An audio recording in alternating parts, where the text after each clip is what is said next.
2014లో అధ్యక్ష, అప్పట్లో నాతో చాలా మంది అన్నారు అధ్యక్ష, ఎన్నికలకు ముందు మనం కూడా 87,612 కోట్ల రూపాయలు రుణమాఫీ చంద్రబాబు నాయుడు చెప్తున్నాడు కదా, మనం కూడా చెప్పేస్తే గవర్నమెంట్లోకి వచ్చేస్తాం, మన సంగతి మనం చూస్తాంలే అని చెప్పి చాలా మంది నాతో అన్నారు. అందరూ నా శ్రేయోభిలాషులే, నన్ను ముఖ్యమంత్రిగా చూడడానికి సంతోషపడే నా శ్రేయోభిలాషులే, మన పార్టీకి శ్రేయోభిలాషులే.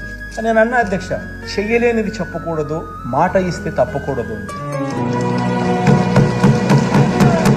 ఆ ఒక్క మాట నేను అబద్ధం చెప్పని కారణంగా, ఆ ఒక్క రోజు నేను అధర్మం చేయని కారణంగా 1%తో 5 సంవత్సరాలు నేను ప్రతిపక్షంలో కూర్చోవాల్సి వచ్చింది. ఒక అబద్ధం చెప్పిందంటే జగన్ ముఖ్యమంత్రి అయి ఉండేవాడు, అధికారంలో జగన్ ఉండేవాడు, చంద్రబాబు నాయుడు ప్రతిపక్షంలో.